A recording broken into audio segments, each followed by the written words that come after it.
OK, so à ce point maintenant, on va explorer un des outils qu'on va utiliser, ou bien moi j'utilise assez souvent dans ma salle de classe et si vous préférez, vous pouvez l'utiliser aussi. Euh, Ça s'appelle Mentimeter. Alors, c'est une façon, en effet, à commencer ou bien gérer les conversations, les discussions en classe. On va essayer maintenant. Alors, en quelques minutes ici, Chantal va cliquer sur le lien et puis on va sortir nos cellulaires. On va visiter menti.com juste ici et on va utiliser le code qui est sur vos écrans qui va être 60 75 58. Et puis là, vous allez avoir une question qui apparaît comme ça.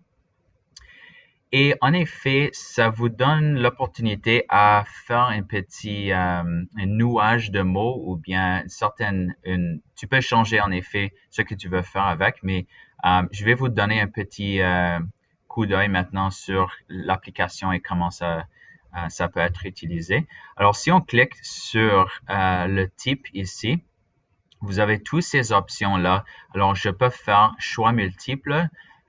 Je peux faire une image, par exemple, piéger entre quelques images. Maintenant, nous, on va utiliser un nouage de mots. Alors ici, le plus qu'un mot est tapé, le plus grand ça apparaît sur l'écran. Vous pouvez avoir en effet, des échelles comme ça, des réponses un peu ouvertes où on peut faire taper les réponses en forme de phrases.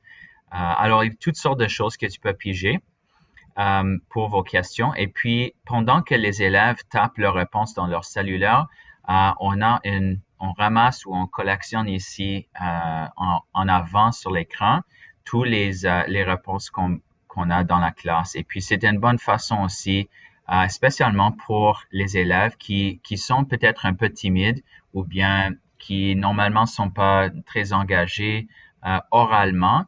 On a l'opportunité à taper nos réponses ici. L'autre chose que j'aime aussi, c'est que on peut changer euh, les langues. Alors, les langues on peut changer en anglais, français, n'importe quelle langue que tu vas utiliser. On peut changer ici combien de fois les élèves peuvent répondre à la question. On peut aussi, si vous préférez, changer, par exemple, les filtres pour français pour, par exemple, si tu as peur que les mauvais mots vont apparaître sur l'écran, on peut changer ça aussi. Euh, et puis, vraiment, c'est assez simple. Vous avez deux questions.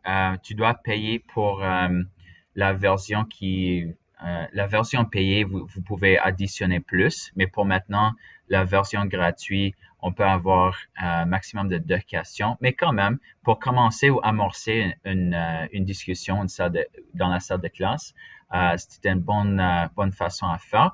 Et puis, c'est aussi sauvegardé après. Alors, vous avez en effet, si je retourne ici à tous les autres présentations que j'ai, vous pouvez voir que voilà, alors j'ai les anciennes amorces ou bien anciennes conversations que j'ai fait avec les différentes classes. Et puis si je veux visiter, par exemple, c'est quoi le mieux-être, je peux revoir c'était quoi les grandes idées qui existaient ici. Alors, je vais demander peut-être si Chantal peut afficher le lien pour vous et puis on va essayer ceci. Sortez vos cellulaires et puis on va retourner à ceci, la technologie en éducation. Il y a deux questions qu'on va explorer avec cette petite utile et vraiment c'est juste une opportunité pour vous à explorer euh, et puis commencer à penser un peu peut-être est-ce que c'est quelque chose que je peux utiliser dans ma salle de classe. OK? Allons-y.